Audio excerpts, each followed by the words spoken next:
if you're not operating efficiently and you're not streamlining your systems, you will be weeded out.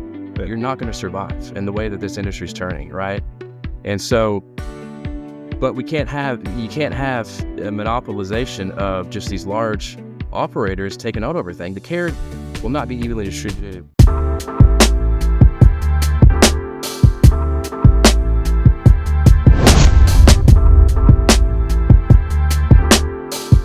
Hi, welcome back to Next Gen by NuCare.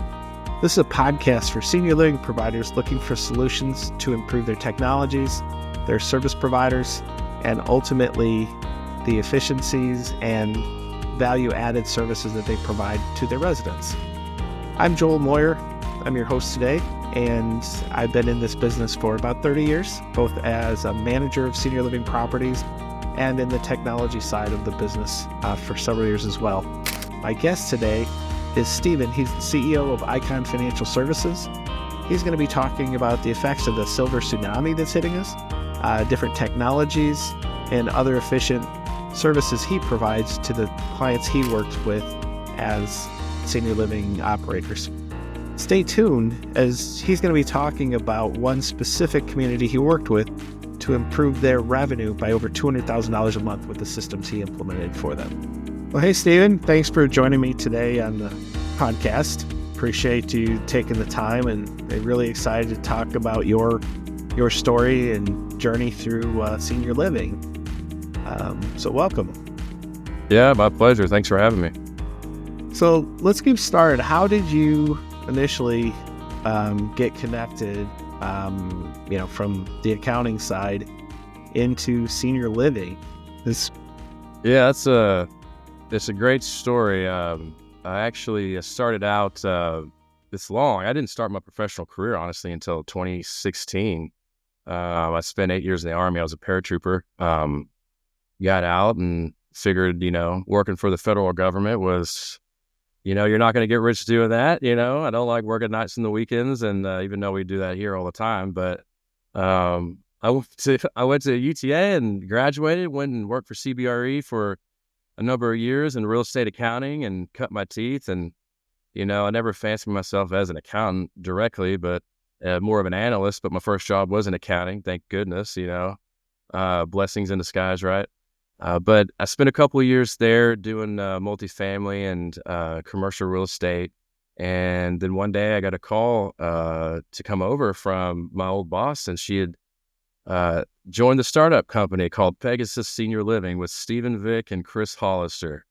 And that was back in late 2018. And little did I know, going in and getting an interview with these guys who are like, pioneers in the industry. I'm just walking around bobblehead. I was like, oh yeah, no big deal. And I'm like over here talking to Jamie Dimon, basically the equivalent, in senior housing. And then 2-3 weeks later, we jumped right into a 36 building takeover from Brookdale and Welltower, and zero experience. So you talk about a baptism by fire. I got about 10 years experience and 2 years over there. So that's where I got started.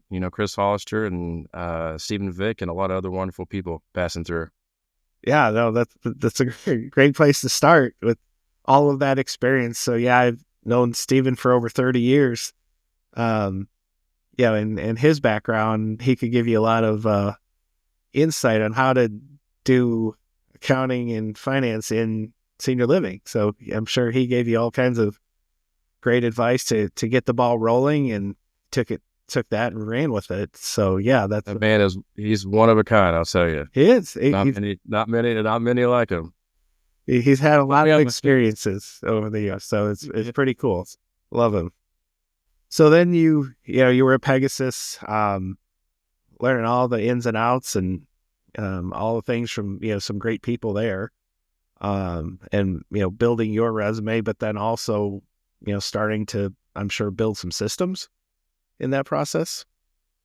Yeah, so it was a pretty sharp turn from accounting to director of finance at a huge startup, right? And then so when I legged up there, getting all the systems in place with Sage and Matrix Care at the time, they had that system in place, which was great. Stephen Vick actually started that. I think it was called Right Click at the time. And, I got to a point where I was kind of twiddling my thumbs, life got a little too easy. So I was a glutton for punishment. And a coworker of mine who was a regional there at Pegasus went on to a smaller company called Sedalis. This was back in right in the pandemic in 2020. So I jumped from the director of finance there to CFO at Sedalis, which was just a very small mom and pop, and I've heard this saying, it wasn't a startup, it was a start over, which in its own right was, it's got its own complications. I'll just put it that way. So they were on a number of antiquated systems, I would say, and we basically scrapped everything. We implemented Alice, which John Chafee is just absolute dear friend of mine. The guy's he's done so many great things in the industry, along with multiple others. So we implemented them, and then we implemented Sage Intact and Avid Exchange, and really set the foundation, the building blocks of what systems should do from an integration standpoint. Stopping all the manual transfers of data, improving our close process from the accounting side. And so, once you get past that and you get the fundamentals in place, what I was able to do is actually the things that I enjoy, which is all the FP&A work. Like what's happening, what's going on. When you're able to rear your head up. And, these systems, really getting a handle on them allowed us to extract data and look at them in a way that I couldn't do before. No, that's amazing. And this is a mom and pop business. It's a regional business, that really drives senior living. We talked about this earlier where, you take that top 100, 150 providers and you get down to the number of units or beds or whatever you want to call it, residents that they're serving, it drops pretty quickly. Once you get through the big group of big guys, there's a whole lot of smaller mom and pop, wonderful regional providers across the country. And most of them don't come with a strong business background. They don't come with accounting backgrounds. And you see a lot of, unique situations that can provide some business challenges that I think COVID really highlighted, some of those challenges as expenses and labor grew significantly. How do you make up for that? How do you change the way you're going about doing business? How can you become more efficient in other ways? And I'm sure as the CFO, in a challenging situation, you had to deal with that in the pandemic of how do we survive? Oh man. Yeah. Well, you hit on so many valid points. There's so many things that just culminated over the past, 5 years going through COVID. And I took my first CFO gig, which I had to put my accounting hat back on right through the pandemic. And, I would say one thing that really helped us there, it was a multitude of things. It was our efficiency and being able to understand where everything is going. But one of the biggest successes I'd say I had during that little COVID time period is I never had to make a capital call, which is crazy because everybody was stress tested. It was a huge thing. And understanding staff and there's other things that are difficult to control that are somewhat outside, but clustering buildings within geographical areas is a huge thing that people underestimate in the travel, which is a whole nother conversation, that we can get into. But, as you mentioned, these small operators, are really the lifeblood of like senior living. You get down to our GEMSM lists or the top 100 providers, you get 15, 20 down the list. It doesn't take long. And all of a sudden you're under 20 buildings, you're under 10 buildings, and it's the way I look at it from, our business model standpoint is we love to serve the big guys. The big guys help pay the bills, but like from a personal standpoint and in how I look at the industry and working with guys like you and VPs of operations, CEOs, of companies who didn't do the startups, but all of a sudden like, I've got a niche. I want to start my own life. I want to start my own company, but they didn't have that other side of the experience, but they know operations. They know senior housing. They know how to take care of people. They know regulations. They know, they know interpersonally how to lead a team, right? But then they get into it and they start small, and it's like, oh cow, what about this other half? Well, it's called the business, like the business side of stuff. And It's huge. I, There's some great people that struggle mightily and are have struggled post COVID because of increased expenses. No matter how you shape it, the labor's more expensive, so you have to figure out how to survive that, and you have to make different decisions, find efficiencies, but you have to really watch things closer. You can't just do it how we've always done it. you do, and to that point, watching it close, you almost have to take a step back and 10,000-foot view, climb the ladder and broaden the lens a little bit. It really goes down to fundamental, like setting things up initially are way overlooked. Every transition that you go, not just from an acquisition of a management contract, but we're talking about implementation of just your fundamental systems.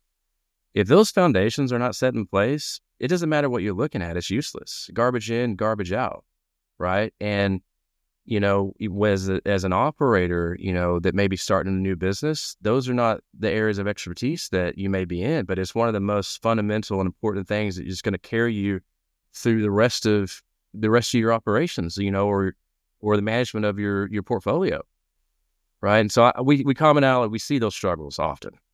So tell me how you transitioned from that CFO position into deciding you're going to go off and start your own business and help a whole bunch of people.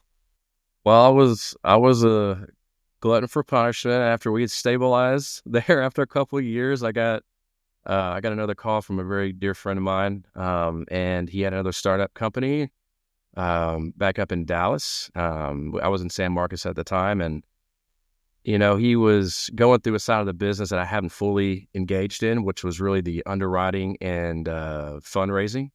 So for the next 2.5 years, we raised $50-60 million, acquired 5-6 buildings, from banks, private equity stuff. So I really honed in and focused my side of the skill set on that, which was great. I really enjoyed it. But then we kind of got through all that and stabilized. And, I got a call from Chris Hollister. I got a call from a few other people saying, hey, can you help me with this? Can you help us do some budgets? Can you help look at, see what's going on in this area? And, I was like, oh yeah, I'll make some extra change. And I always help my friends out. And, that just kept growing and growing and growing. I was like, man, this whole consulting thing is just like, it's gotten way too big for me.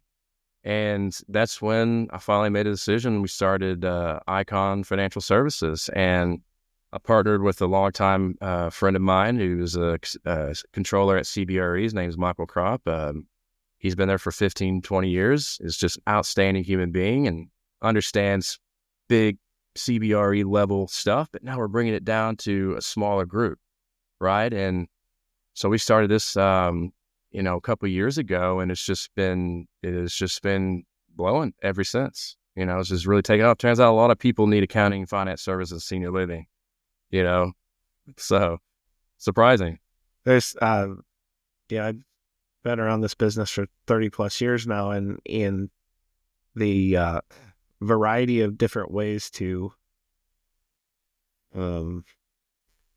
operate and run your accounting and not having standardized, chart of accounts and different things that really match up with industry standards.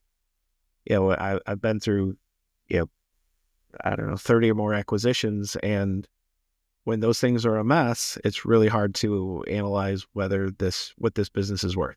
When things are not clear, where you really can't see what's going on, and you wonder how they've survived. And they may, when you walk in the building, it looks like they have really good care, really good services, and you're wondering how they struggled. Then you see the backside and go like, oh, it's kind of a shame that they don't have a good advisor, trying to help manage their cash flow and help them make decisions, give them better information. So you jump ship, you went off on your own, and then you partnered with Michael, and now you have Icon Financial Service. And tell me a little bit more about how you really got that growing, and what your focus and niche and what's your passion? Yeah.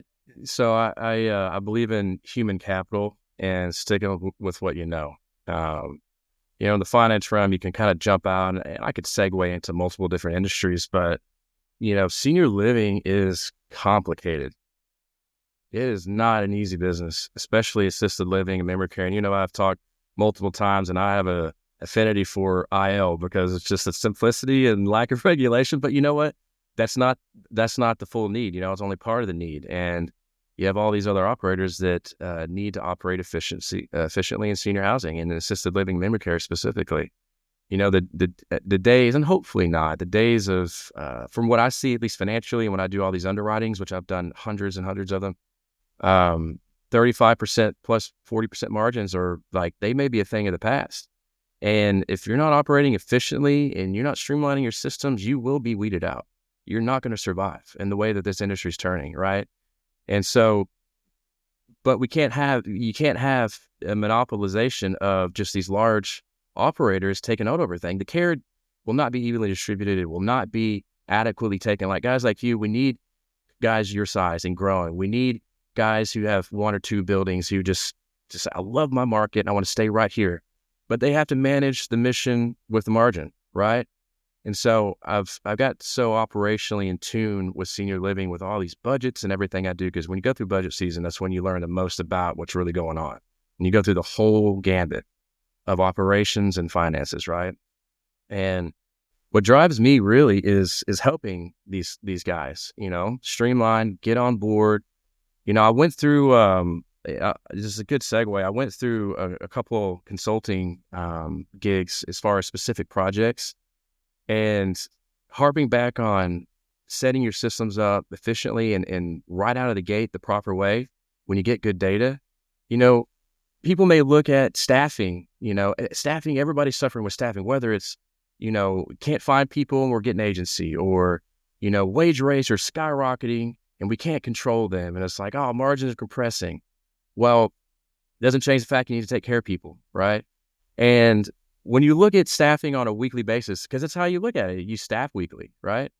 And I took this one project on, which was like so eye-opening. When I went in, I started looking at hours by the individual day. I was saying, I'm looking at people when they clock in and when they clock out. And I'm tagging them myself on the shift, first shift, second shift, third shift. And I'm doing my own ratios, backing into, with the residents that they have on each thing. And what I found out is, it's like this one operator they were looking at, it's like, man, my staffing on a weekly basis is adequate, but I'm running overtime and I'm running a lot of agency. Why? I can't figure it out. Well, you know what I found out? I found out Monday, Tuesday, Wednesday, the tenured employees who have been there 4 or 5 years, right? We're just walking in the building and clocking in. Well, a nurse, they're not going to turn help down. It's always a fire drill somewhere in a building, No discredit to them, but God bless them. Would you? I wouldn't turn it down. Correct. Right? You need them. You'll keep them busy if they're there. Exactly. You're going to keep them busy. But when you start adding this across 30 plus more buildings, oh my gosh, what happened is these senior employees were coming in Monday, Tuesday, Wednesday, getting their 40 hours, and then just no shows Thursday, Friday, Saturday, complete dip. I mean, so the highlights what you can do with when your systems are set up, when you have good data and you know where to look, right? And you can start implementing viable change. Yeah. You have to have systems, real-time information of what's happening with your schedule, your timekeeping, your payroll.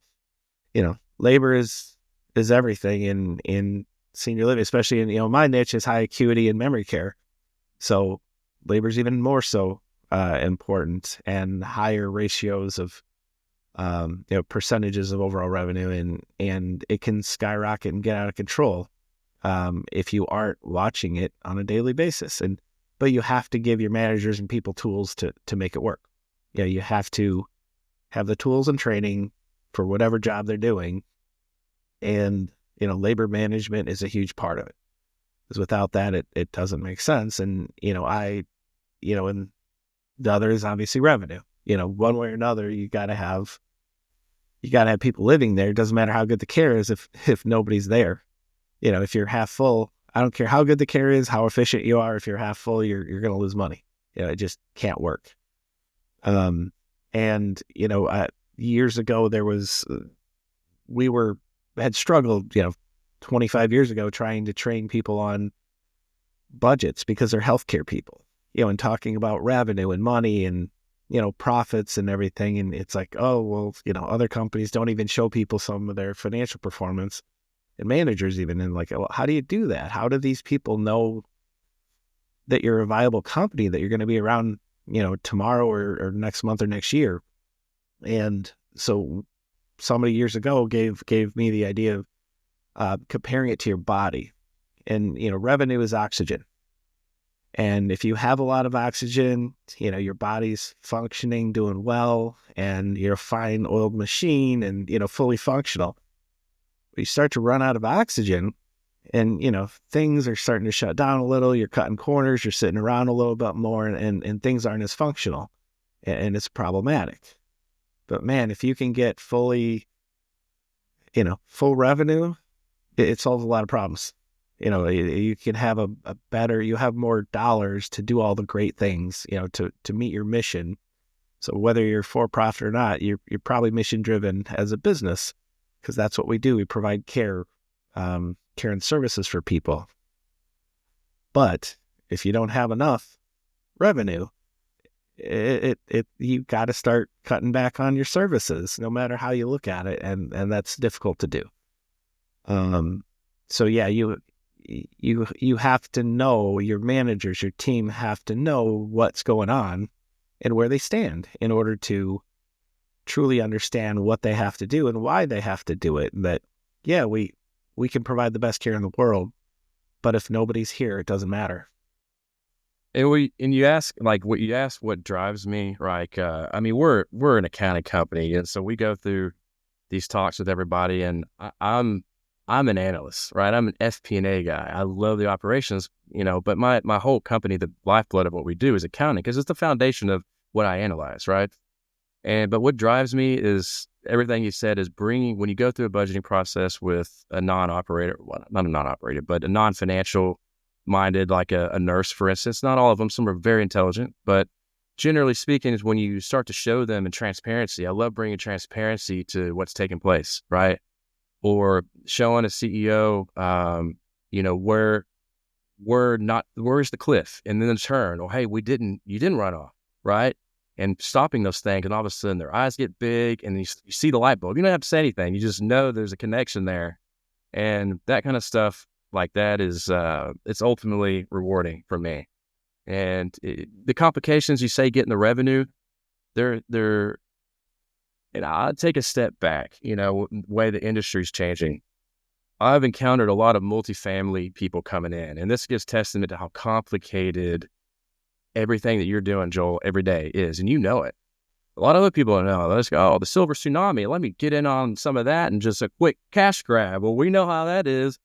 I mean, there's a lot of people who have taken haircuts in the past few years on some of these deals, and we've had some very successful multifamily people get in and say, you know what, I can run this like a hospitality industry, and it's like, oh, let me just sit back on the ivory tower and say, you know what, let me just tweak this labor down a little bit. No, you have no idea what you just did to your entire organization by doing that and not understanding the ripple effects, right?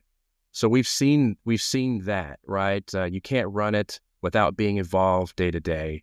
You can't just say, hey, you know what, let's meet this certain ratio and the whole business is going to turn around, because it's a people business.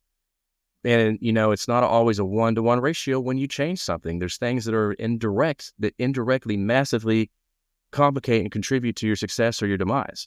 And I've seen that with multifamily and hospitality people coming in. Some of them have gotten really keen to it and have changed, but some of them haven't. And, so that just gives testament to how complicated this business is. And I know that everybody, as we change, we're in a massive turning point. You and I've talked about right now with, I would say changing of the guard. Like the original pioneers are starting to slow down here and there a little bit. And then there's newcomers bringing in just new ideas, fresh ideas with AI. And I know you're engaged in some of that, right? And so it's going to be incredible to see what happens in the next 5 years. Well, as we've talked about, there's been these, I used to call them pillars of data in senior living. and nothing talk to each other.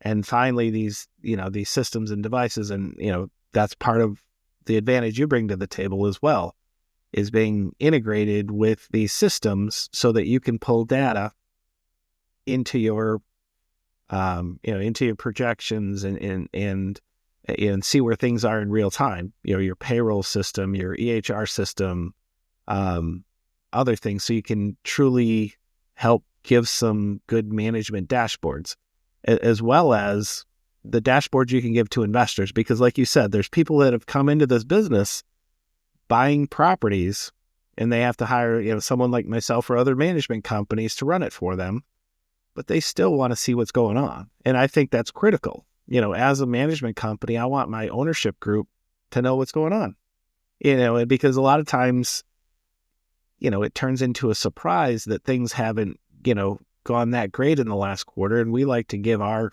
ownership group, some of the reports that you provide at a high level of what's happening.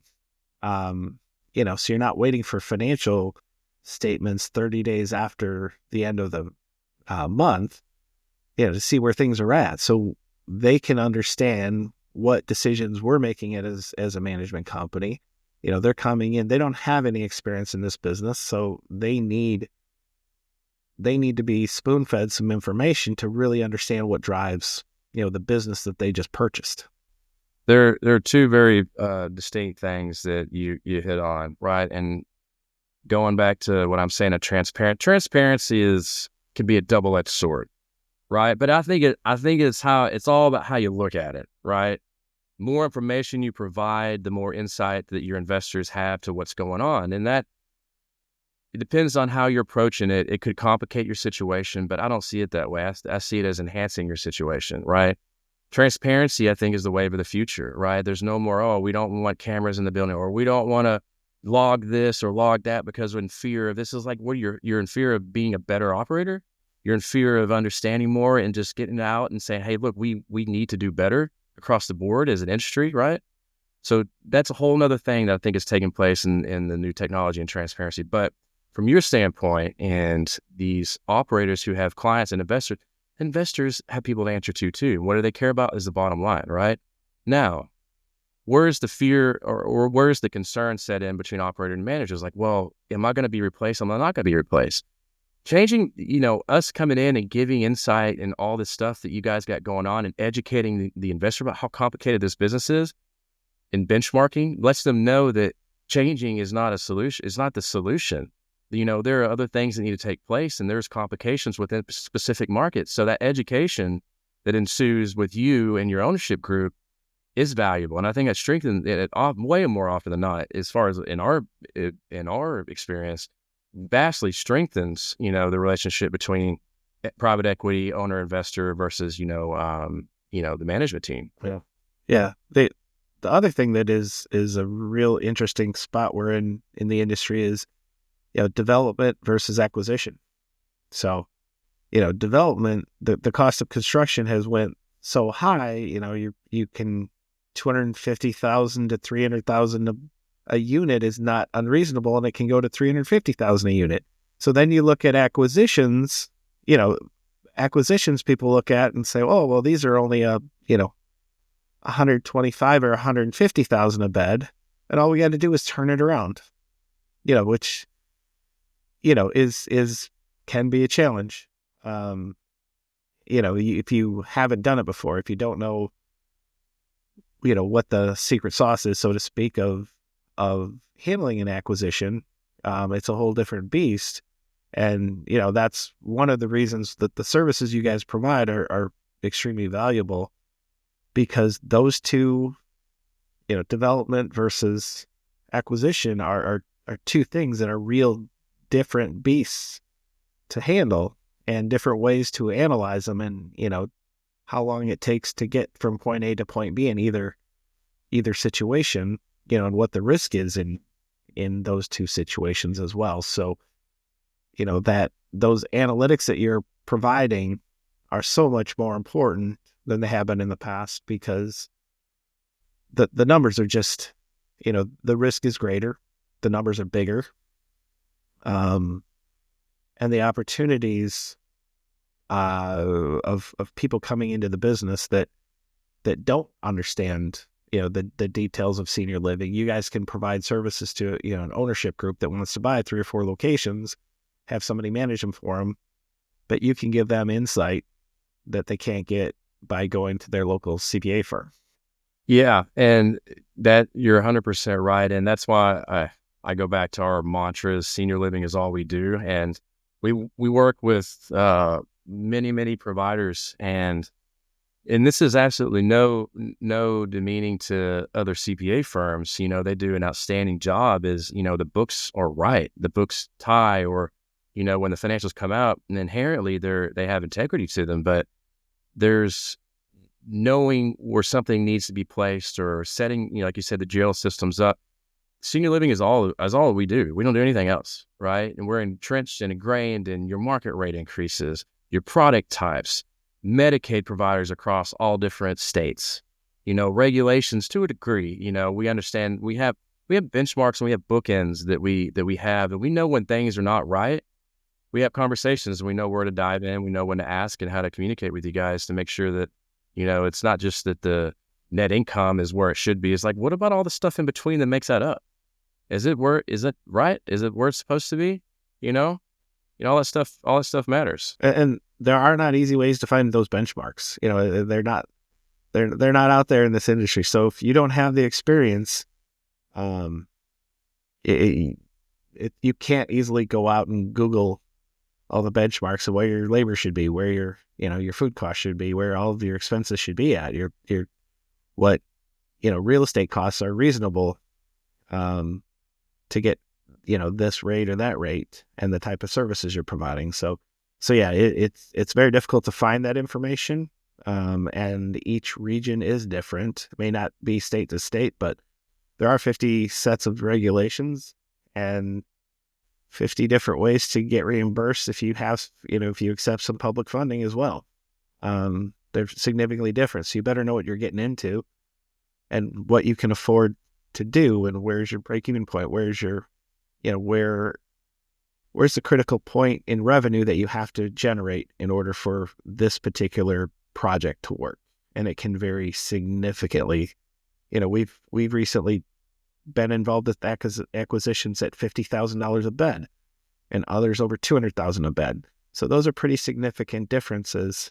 And you need to know what revenue you need to be generating per unit in order to make that project work.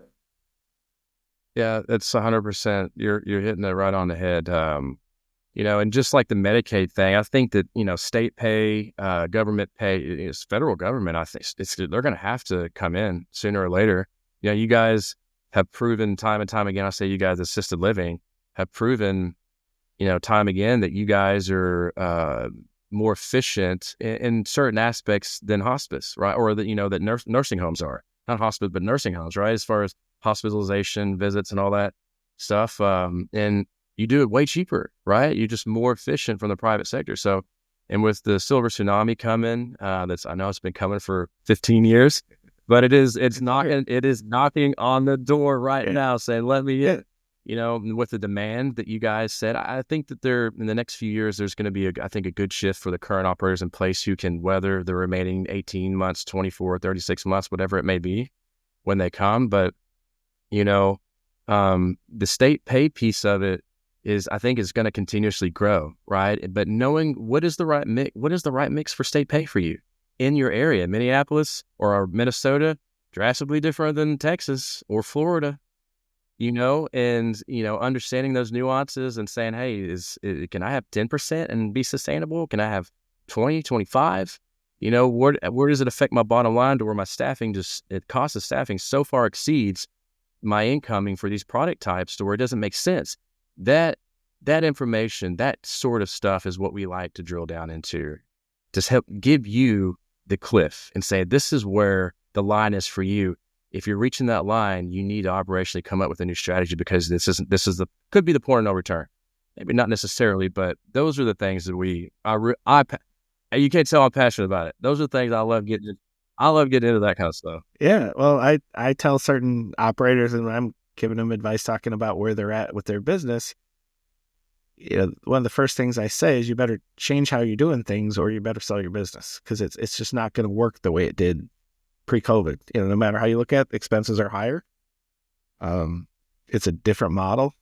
And the things you did previously, you better figure out some automation, some technology, some services that really are coordinated and work together and share information, share data. Because if you don't figure that out, you're going to be, in a world of hurt. It's not going to work financially in the long run to try to do it the same way you did in 2018 as you're doing it in 2025, because the ratios are different. The expense ratios are different. So you have to come up with a different way of going about doing your business. So, yeah. Yeah, no, you're right. And I'll tell you that we come across some people, if you're running two buildings, you can have physical task sheets. Like, we still see that from time to time, people who are doing their assessments, and there's no database. There's no system, right? And which is manageable, but at scale, and just visibility. For instance, what I've seen that really became eye-opening is using a partner like Alice, or using a partner like Align. Brad Fraser just done phenomenal things since he's come in this industry. Much as John over at Alice, they're really shaking and moving and changing the way data and care is being taken. But I did one of these short projects, and getting people to use handheld devices was incredible, right? And even now, this is where it gets tricky. So this company was already, they were actually in Align, and they were digital. Everything is digital, but we still had caregivers. We had caregivers going through, like Rosa, who had, one of the wings of the building, and Miss Smith down there. She's like, I don't even look at my task sheet. I know exactly what she needs. Well, when we sat down and I was like showing this handheld, I was like, see, this is her assessment. These are her ADLs. She's like, oh, well, she doesn't need that. She doesn't need that. Well, guess what? We found out the assessment was wrong. Right. And so it's like, wow, but it's those eye-popping moments, like, wow. And it's like, it's a beautiful moment, right? When you realize, when you have visibility, and through this whole project, getting people simply to championing them to use these handheld devices, right sizing assessment, we were able to increase care over 200,000 a month, not a year, a month. Right. And so back to your point is getting out with times and leveraging these systems. It's like, and that didn't have any direct effect with my company right now, like the accounting side, but it's the importance of where we're going and how things are changing, and leverage it, right? And championing it and dive into it, right? Embrace that. It's amazing, yeah. Well, I'm excited to now be partnering with you this year and moving forward with some of our new communities that we're bringing on board, and bringing you guys on board, and most importantly, having a partner we can have these discussions. And I can get insight into all the different things to look at, and better leverage our resources to make sure we're doing the right things and making good decisions, whether it's evaluating acquisitions or development, or existing properties, making sure we got our eye on the ball. And we're very excited to have you guys on board, and partnering with you and with Alice and other great service providers to truly try to put together, in my mind, the dream team of to in the end provide great service to our residents, to provide great tools and information to our teams that are providing those services as well. Because ultimately, I can't provide the care and service for everybody we serve, but we have to give the right tools to the right people in order to provide that care and service, and keep everybody happy so that they find value in the services we're providing. Yeah, and Joel, we're so happy to be working with you. And the moment that we first met, I mean, you're a visionary. I know you got a lot of things in the works, and you have your hands in a lot of different parts technologically, and And I know you got some new exciting things coming about, and so I'm excited to see where you're going, because you're doing things, man. And so I love that, and it's always, being attracted to good people like you. I say this, man. I'm so unbelievably blessed to have been associated with so many wonderful people like you, and I have so many mentors throughout the industry that are just, for no other reason, just to say, hey, I'm going to help you out. It's like, man, it's incredible industry full of wonderful people. And, so the things that we're doing today and helping each other out, and like, not just about us, but industry wide, making a real change, and taking care of, our moms or dads or grandparents. That's ultimately what it's all about. As we talk about this data and all this stuff, at the end of the day, it's about taking care of people, and all these incremental changes are what allow us to help do that. But if we're out of business, we can't take care of people, right? So it is a tango. No, thank you so much for coming on today. I truly appreciate the conversation. Wish you the best moving ahead, and I look forward to continuing our offline conversations and all of these things as the industry continues to evolve. It's a fun time to be in this. You're not. Well, this is going to be fun. It's going to be memorable. That's all I'll say. I'll put it that way. It's going to be memorable. Okay. So Steven, we've started using your services. We're really excited about it. Tell me a little bit more if other people want to get a hold of you. What's the best way to reach out and contact you guys to evaluate if the services are right for them? Yeah, so we're just launching. We're launching publicly here in the next month.